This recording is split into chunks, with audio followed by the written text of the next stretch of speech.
歡迎大家嚟到我哋今日嘅 Fit 一世，咁我係今日嘅分享啦。我叫 Joyce，係一個運動教練，亦都係今日咧主辦嘅呢個 W Square 同埋 Empower 平台嘅創辦人之一啦。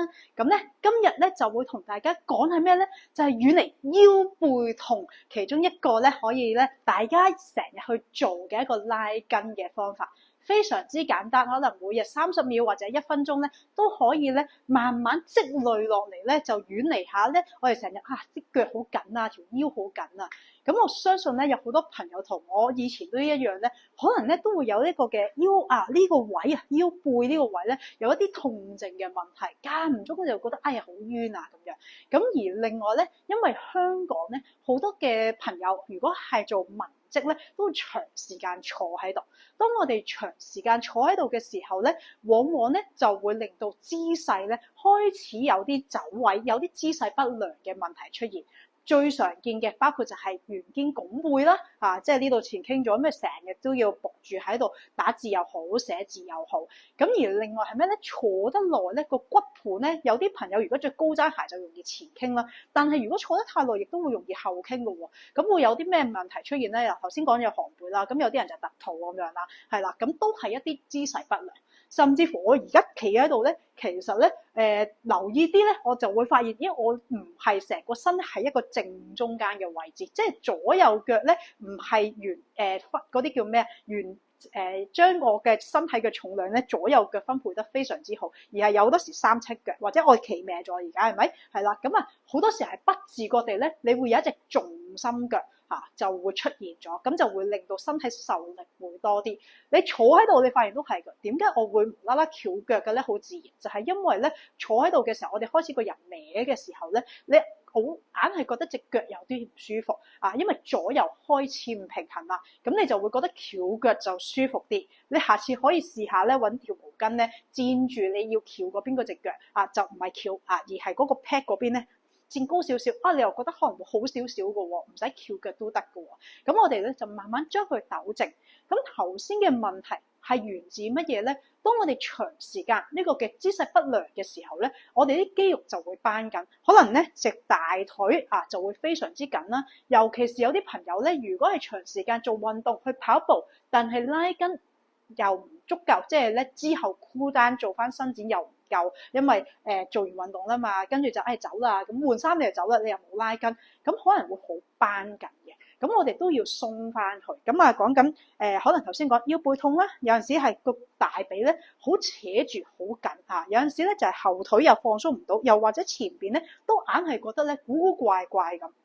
咁點咧？今日就教大家一個動作當然要睇下大家有冇膝頭哥痛嘅呢啲問題。你可以預備一條嘅毛巾或者好似瑜伽席咁樣，我哋做嘅係一個跪坐嘅姿勢。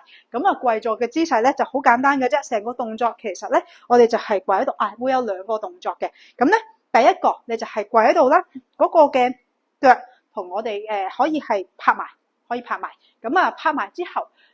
第一個動作係會將個腳趾動起嘅，好似而家咁樣，腳趾動起咁完之後咧，而家呢個重點咧，只係10隻腳趾掂住地下嘅呢一個位，同埋你個膝頭哥掂住地下。重點係挺胸收腹，我哋收好我哋個腹肌，跟住慢慢坐落去，令到咧我哋個 pad 坐落去我哋嘅後腳腳踭，咁你就好自然咁樣坐咗落去，亦都係挺胸收腹咧。我哋嗰個脊椎咧就自然會回復翻咧佢原本應該要嗰個嘅狀況，係有少少 S 型啦。咁同時我哋個盤骨咧就會擺翻一個中立嘅姿勢，就冇咁前傾或者後傾。咁個骨盤擺翻好嘅時候，我哋久而久之咧就可以舒緩翻咁當然咧，有啲同學仔咧，有啲朋友咧，佢未必一下子就可以坐到落嚟，因為太緊咁你坐唔到嘅，你咪可以揾咩咧？揾個瑜伽磚擺喺度，然之後你咪擺喺中間夾住，然之後坐落個瑜伽磚咯。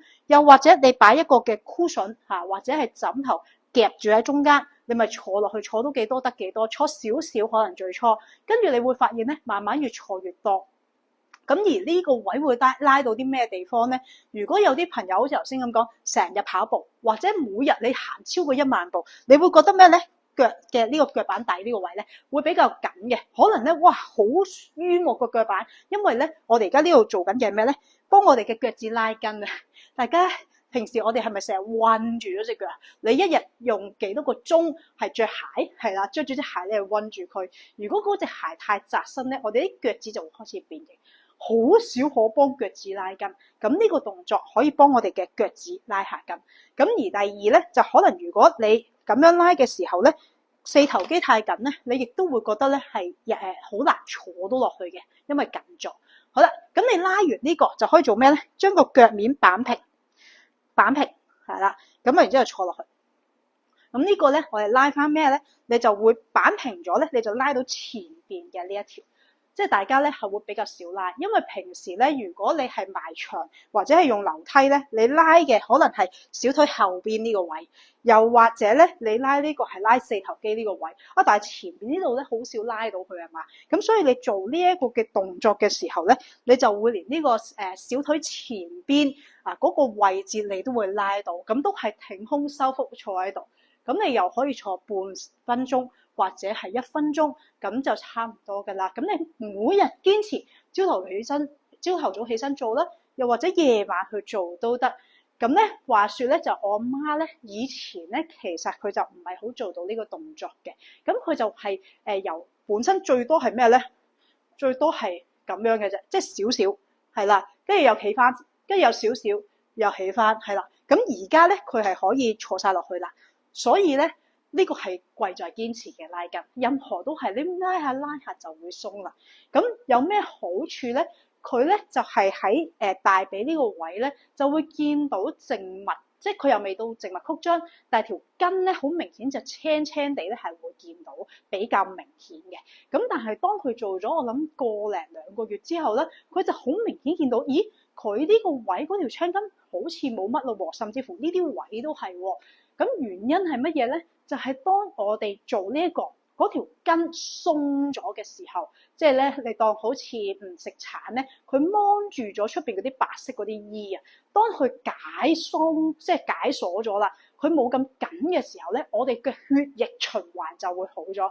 當血液循環到同埋頭先呢一個腳趾尖呢個位幫佢拉翻鬆，我哋去到末梢嘅血液循環好咗咧，咁我哋嗰個嘅血液流通咗，咁佢呢啲筋咪會明顯係收咗咯。咁所以大家咧就可以試下做呢一個嘅動作啦，係啦。咁跟住之後咧，除咗佢之外啦，咁我哋咧喺運動班咧，亦都有啲朋友仔咧有做呢一個嘅動作嘅。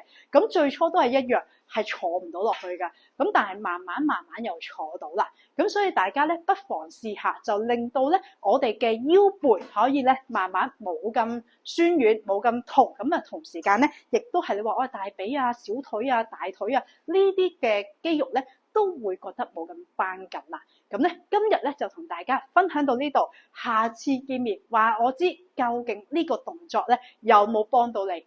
但係記得一樣嘢，你就算唔係日日做都好，一個禮拜做翻2、3次咧，我相信大家都會有個效果。咁當然呢一個都唔係萬靈丹嚟嘅，有陣時唔同嘅症有唔同嘅解決方法，但係不妨咧試一試啦。咁下次再同大家咧去講下其他嘅動作啦。